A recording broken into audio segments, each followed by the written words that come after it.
Assalamualaikum warahmatullahi wabarakatuh. Halo teman-teman sekalian, kami dari kelompok 3 pengantar pendidikan, jurusan Pendidikan Fisika. Di sini kami akan memaparkan materi tentang konsep pendidik. Simak videonya ya.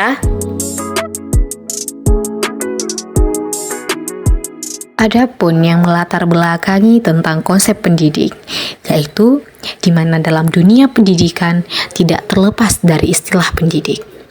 Pendidik sangat berperan penting dalam dunia pendidikan sebagai seseorang yang menyampaikan ilmu kepada peserta didiknya. Seseorang harus mempunyai kriteria atau syarat tertentu untuk menjadi seorang pendidik, sesuai dengan kebutuhan dalam dunia pendidikan. Menjadi seorang pendidik bukanlah hal mudah, karena pendidik mempunyai tanggung jawab yang besar dalam menyampaikan ilmu kepada peserta didiknya. Dia juga harus mempunyai rasa kasih sayang kepada peserta didiknya dan memiliki kesabaran dalam menyampaikan ilmunya. Nah, yang pertama, definisi pendidik. Pendidik adalah orang dewasa yang membimbing anak agar si anak tersebut bisa menuju ke arah kedewasaan. Pendidik merupakan orang yang bertanggung jawab terhadap pelaksanaan pendidikan dengan sasarannya adalah anak didik. Anak didik mengalami pendidikannya dalam 3 lingkungan, yaitu lingkungan keluarga, sekolah, dan lingkungan masyarakat.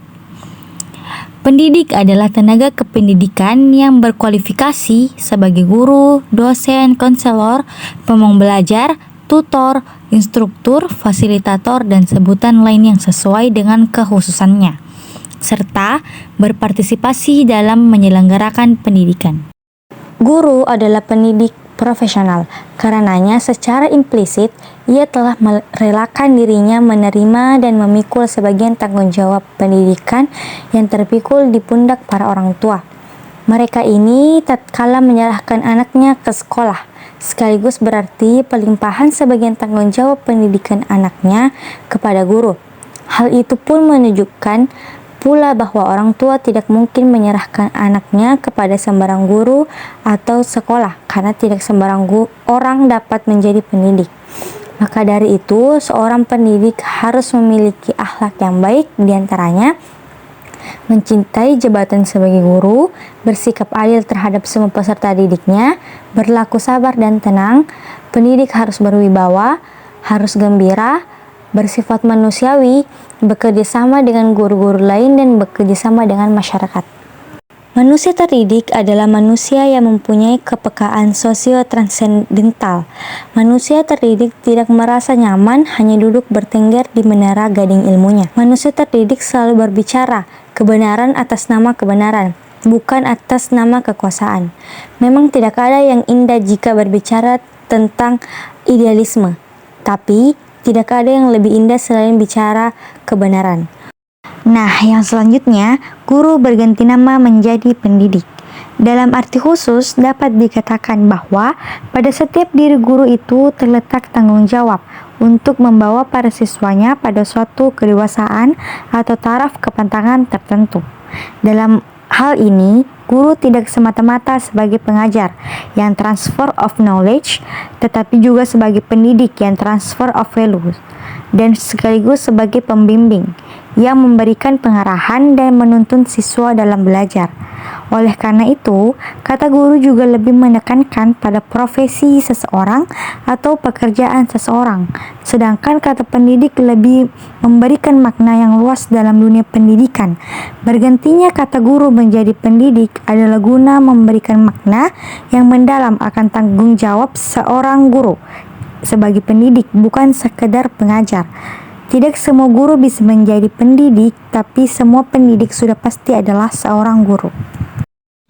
Baik, untuk materi selanjutnya yaitu bagian C, yaitu tugas, fungsi, dan peran pendidik. Pendidik sebagai seseorang yang akan mentransfer ilmu kepada peserta didik mempunyai tugas dalam lingkup tugas dinas maupun tugas di luar dinas.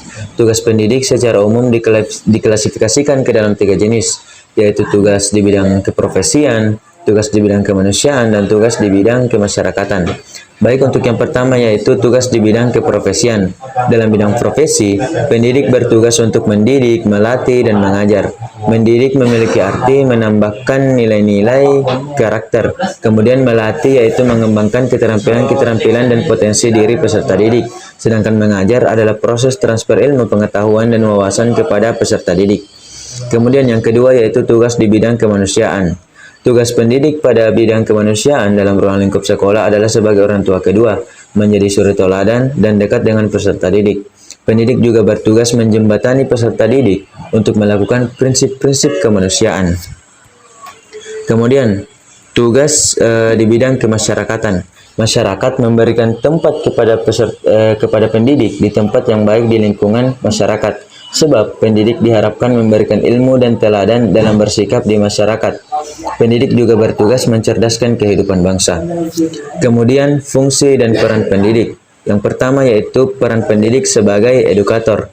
Pendidik sebagai edukator artinya pendidik menjadi teladan bagi para peserta didik dan lingkungannya. Oleh karena itu, sebagai seorang pendidik yang menjadi teladan harus mempunyai kepribadian yang baik yang mencakup tanggung jawab, wibawa, mandiri, dan disiplin. Kemudian peran pendidik sebagai manajer. Di dalam dunia pendidikan, pendidik juga sebagai manajer atau pemimpin, yaitu pendidik memberikan materi pelajaran, juga sekaligus sebagai pendidik untuk membimbing peserta didik agar memiliki akhlak mulia serta mencetak generasi yang cerdas.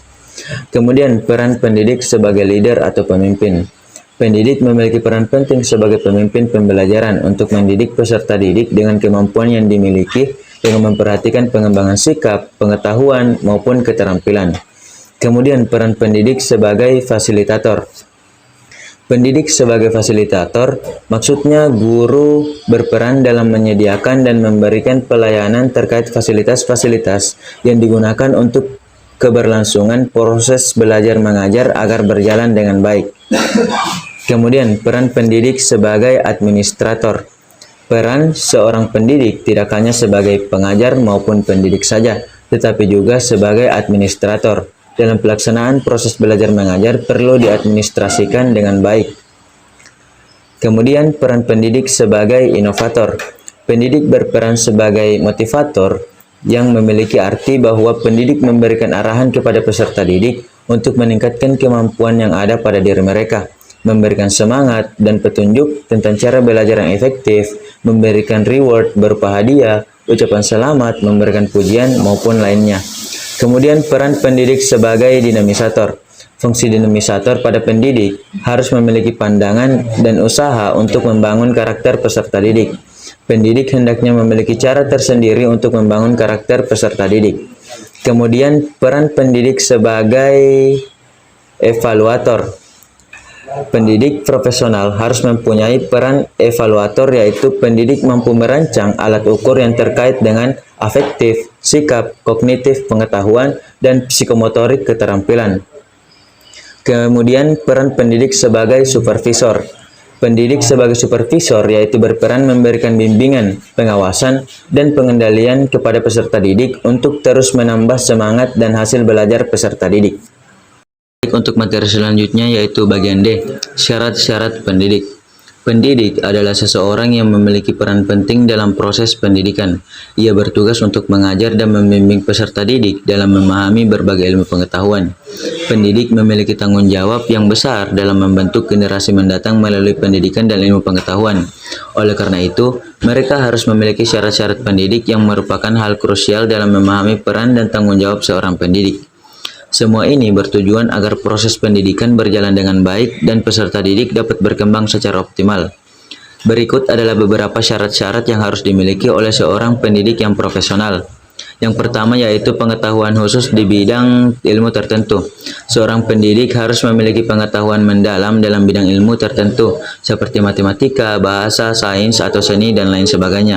Kemudian, kegiatan intelektual. Profesi pendidik melibatkan berbagai kegiatan intelektual. Ini termasuk perencanaan pembelajaran, pengembangan kurikulum, dan evaluasi hasil belajar. Kemudian, persiapan yang cukup. Persiapan bukan hanya sebatas latihan, tetapi juga memerlukan pemahaman yang mendalam dan kesiapan mental. Sebelum mengajar, Pendidik harus memahami tujuan pembelajaran, menguasai materi pelajaran, dan mempersiapkan segala hal yang diperlukan untuk mengajar dengan baik. Kemudian, latihan berkelanjutan. Profesi pendidik terus berkembang seiring dengan berjalannya waktu. Oleh karena itu, pendidik harus terus mengasah keterampilan dan pengetahuannya melalui pelatihan yang berkelanjutan, seperti mengikuti seminar, workshop, dan kursus. Pendidikan adalah cara untuk memperbarui pengetahuan dan keterampilannya. Kemudian berorientasi pada kepentingan masyarakat. Seorang pendidik harus mengutamakan kepentingan masyarakat di atas kepentingan pribadi. Keputusan dan tindakan pendidik harus selalu mempertimbangkan dampaknya bagi masyarakat secara keseluruhan. Kemudian organisasi profesi. Terdapat organisasi para profesional guru yang sesuai dengan bidang profesi pendidik, seperti Ikatan Guru Indonesia atau Persatuan Guru Republik Indonesia. Kemudian kode etik atau standar baku. Pelaksanaan tugas pendidik harus mengikuti kode etik atau standar baku yang berlaku. Kode etik ini mencakup perilaku profesional, integritas, dan tanggung jawab terhadap siswa, rekan kerja, dan masyarakat. Semua syarat di atas sangat penting agar seorang pendidik dapat menjalankan tugasnya dengan baik dan memberikan dampak positif bagi pendidikan dan masyarakat. Baik, untuk materi selanjutnya yaitu bagian E, kompetensi pendidik. Kompetensi pendidik adalah hal yang harus dikuasai oleh guru sehingga dapat melakukan tugasnya secara profesional, dapat dibina secara efektif dan efisien, serta dapat melayani pihak yang berkepentingan terhadap proses pembelajaran dengan baik sesuai dengan bidang tugasnya. Kompetensi pendidik dibangun dengan seperangkat pengetahuan dan keterampilan serta perilaku yang harus dimiliki, dihayati, dan dikuasai oleh guru dalam tugas keprofesionalan. Kompetensi pendidik sangat penting dalam hubungan dengan kegiatan hasil belajar. Proses belajar mengajar siswa bukan hanya ditentukan oleh sekolah, pola, struktur, dan isi kurikulumnya, akan tetapi sebagian besar yang ditentukan oleh kompetensi guru yang mengajar dan membimbing mereka. Guru yang berkompetensi akan lebih mampu menciptakan lingkungan belajar yang efektif, menyenangkan, dan akan lebih mampu mengelola kelasnya sehingga belajar siswa berada pada tingkat yang optimal. Berdasarkan pada hasil studi literatur, analisis konten dalam Undang-Undang Nomor 14 Tahun 2005 tentang guru dan dosen, didapatkan 4 kompetensi, yaitu kompetensi pedagogik, kompetensi profesional, kompetensi kepribadian, dan kompetensi sosial. Keempat kompetensi tersebut merupakan suatu standar yang wajib dimiliki oleh setiap pendidik guna menunjang berjalannya proses pendidikan pada satuan pendidikan. Kompetensi yang pertama yaitu kompetensi pedagogik. Dalam kompetensi ini terdapat 6 indikator, yaitu yang pertama, pemahaman watak peserta didik, yang kedua, pemahaman wawasan atau teori belajar, serta asas-asas pembelajaran, yang ketiga, pengembangan kurikulum atau silabus, yang keempat, mampu merancang dan melaksanakan pembelajaran yang mendidik dan komunikatif, yang kelima, mengevaluasi proses pelaksanaan dan hasil belajar, dan yang terakhir, mampu mengembangkan potensi peserta didik. Kompetensi yang kedua yaitu kompetensi kepribadian. Dalam kompetensi ini terdapat 3 indikator. Yang pertama, memiliki kepribadian yang mantap, stabil, dan dewasa. Yang kedua, memiliki etos kerja dan bertanggung jawab. Dan yang ketiga, memiliki percaya diri, berakhlak mulia, disiplin, arif, berwibawa, dan dapat menjadi teladan. Kompetensi yang ketiga yaitu kompetensi sosial. Dalam kompetensi ini terdapat 3 indikator. Yang pertama, memiliki kecakapan dalam berkomunikasi baik kepada peserta didik maupun orang tua atau wali. Yang kedua, memiliki simpatik dan mampu bersosialisasi secara efektif. Yang ketiga, memiliki santun dengan peserta didik, rekan kerja, masyarakat sekitar, dan mitra kependidikan. Dan kompetensi yang keempat, yaitu kompetensi profesional. Dalam kompetensi ini, terdapat 4 indikator. Yang pertama, menguasai bahan ajar yang terdapat dalam sebuah kurikulum sekolah. Yang kedua, menguasai konsep, struktur, dan metode keilmuan, teknologi, serta seni yang memiliki koherensi dengan bahan ajar. Yang ketiga, mengembangkan materi pembelajaran yang diampu secara kreatif. Dan yang terakhir, mengembangkan keprofesionalan secara berkelanjutan. Baik, untuk materi yang terakhir, bagian F, kode etik pendidik. Dalam bidang pendidikan, guru merupakan sosok yang sangat penting. Selain menyampaikan pengetahuan, guru diharapkan bisa membimbing pertumbuhan karakter dan kepribadian peserta didik, di mana kode etik guru dijadikan sebagai acuan atau panduan. Oleh karena itu, kepribadian seorang guru wajib mencerminkan seorang pengajar yang patut untuk diteladani. Pemerintah mengeluarkan dan menetapkan aturan atau norma yang wajib dipatuhi dan diimplementasikan oleh seorang guru, yaitu etika kepribadian dan kode etik guru.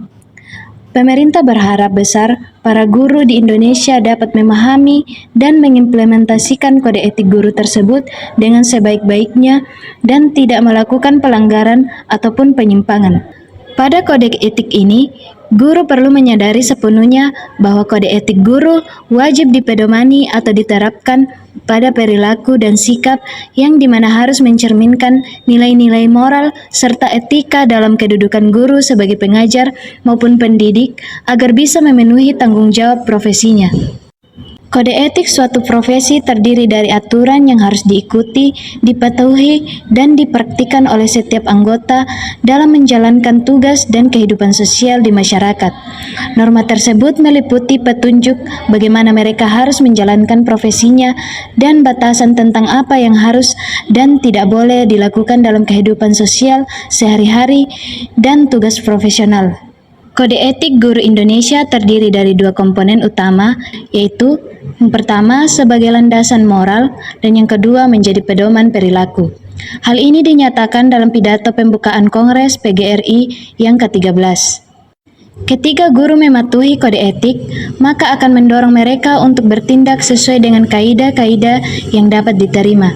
Ini akan membantu guru memenuhi tanggung jawab profesional mereka dan menjalani kehidupan mereka menjadi anggota masyarakat. Dengan demikian, guru akan bisa melaksanakan proses pendidikan dan pembelajaran secara profesional, bermartabat, serta beretika sebagai akibatnya mewujudkan aktualisasi dirinya sendiri. Menurut Marjuni pada tahun 2020, terdapat beberapa alasan yang menyatakan bahwa pentingnya mentaati kode etik guru. Di antaranya, yang pertama, menjadi pedoman tingkah laku peserta didik sehari-hari. Yang kedua, sebagai cermin bagi pendidik untuk menentukan apakah tindakannya telah sempurna. Yang ketiga, untuk mencegah tindakan pendidik berasal mengurangi martabatnya sebagai pendidik. Dan yang keempat, memastikan bahwa guru segera kembali ke kelas bila tindakannya melanggar kode etik. Berikut adalah tujuan mengapa guru harus mematuhi kode etik. Yang pertama, agar pendidik mempunyai contoh yang dapat dijadikan sebagai pedoman perilakunya sehari-hari. Yang kedua, seorang pengajar dapat bercermin terhadap tingkah laku ketika menjadi pendidik dalam kehidupan sehari-hari. Yang ketiga, agar pendidik bisa memastikan bahwa perbuatannya tidak membahayakan kedudukan profesionalnya menjadi pendidik.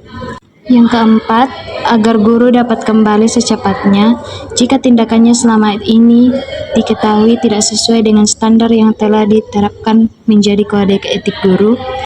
Yang kelima, supaya setiap perilaku guru dapat dicontoh oleh peserta didik ataupun masyarakat umum. Adapun kesimpulan yang dapat kita ambil yaitu di mana guru adalah pendidik profesional dengan tugas untuk mendidik, mengajar, membimbing, mengarahkan, melatih, menilai, dan mengevaluasi peserta didik. Guru seharusnya mampu memikul dan melaksanakan tanggung jawab sebagai guru kepada peserta didik, orang tua, masyarakat, bangsa, negara, dan agama. Guru sebagai pendidik karena menyampaikan ilmu pengetahuan, juga menanamkan nilai-nilai dan sikap mental, serta melatih berbagai keterampilan dalam upaya mengantarkan anak didik ke arah kedewasaannya. Nah, oleh karena itu, guru harus seseorang yang berpribadi baik, dapat sebagai anutan, sehingga nantinya dapat memanusiakan manusia. Untuk itu, maka guru harus juga melakukan kegiatan bimbingan, yakni menuntun anak didik dan memberikan lingkungan yang sesuai dengan arah dan tujuan yang dicita-citakan. We are the revelry, we are the dreamer. We dance through the night in our bones, we can feel it.